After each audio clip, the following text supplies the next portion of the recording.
So hi everybody and welcome back to my channel. This is a kind of short video about one of these diecast review. This time is 143 scale. You know that I don't used to buy so many items in 143, but as I say, you know, sometimes it happens that you cross these kind of shops and you see these items somewhere around and you say why not. And the model itself, I remember it was made by Ebro.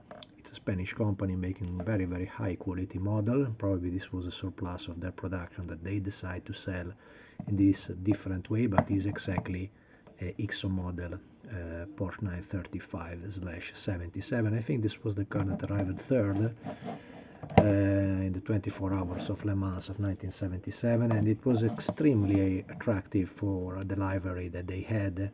It was this black and red, completely well spotted on by the decals. The decals are, I think, also here Tampograph 1. And what I had to note about this model was mostly that I find a lot of fingerprints over the model. You know that usually I don't open the blisters and the plastics around my model, and I usually keep them covered exactly in the same way as I buy from the shop, from the store. But this time I had to, because of course, you know, there is always some ugly issues with this stuff, and in this model is that one. You see, the showcase, the solid showcase is completely damaged and broken, and of course you can either ask for a kind of discount because the item was brand new. They just say take it or leave if you want, you know, and we are not talking of an item that was kind of cheap, like the number one in the collection and so on, that usually are sold for $5, and so it's always a bargain to buy them. This was not. This was the issue number 9, and the ordinary regular price for this one was 17 euros, you know. That of course still, if you compare with the ordinary Ebro price of the diecast model 143 scale that you can find from this Ebro company, they are usually around $50 around the shops, you know, when you can find them, because they also became quite rare, you know. Of course you can find it online some cheaper price, around 30 euros to 40 euros, you know, but then you have to add expedition and the taxes depending what are you buying that for, you know.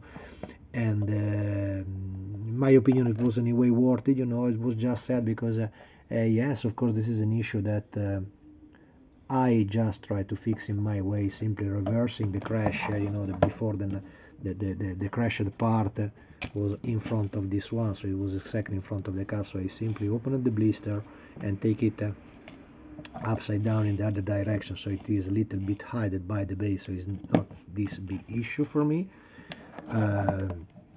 As I said, in this model I find a lot of fingerprints that I didn't know where are they coming from, and so when I had to open the showcase to fit in the new position, I take a chance to clean that a little bit more. You know, there was also kind of bit dust around the inside of the showcase, so I suspect that this was an item that they had stocked for several years. You know, I remember that the first 935 in the Martini livery arriving from Ebro arrived on the market, I think, nearly 10 years ago, and I had it in my shop, you know, with the original Ebro box. It was a very nice and interesting item, you know, being is a 935/76, this one, so it's the first one.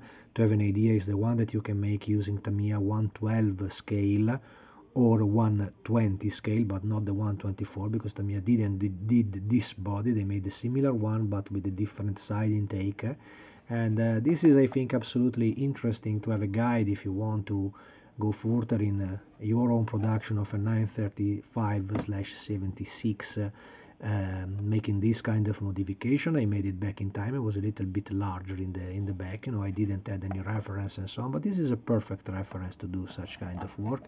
If you cannot find the already done body in resin, I think Studio 27, sorry, did it, and that was probably the only model that I searched around about the 935/76, you know.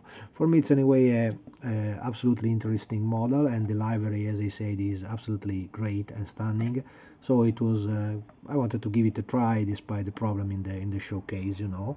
And I could not simply resist, you know, when I see a Porsche even in a small case in small scale, and I could not resist, Right now the other collection for Formula 1 car representing some car that I'm not so interested in, like Formula 1 of the early 2000 and some kind of Williams that I don't like it so much. So I prefer to buy this one, even if the price was not so cheap at all. We are talking anyway of 17 euros. That for the price of this stuff, with also this crack in the showcase, is a little bit annoying. I don't say not worth it, because it's always worth it for such a few bucks to buy them, but I would like to prefer if it was an ordinary and not a broken item, but that's it. I took it anyway, so not this big issue. That's it. Very quick video for today. 1/43 scale, not my usual and conventional scale, but wanted to give it a try. That's it. Thanks for watching.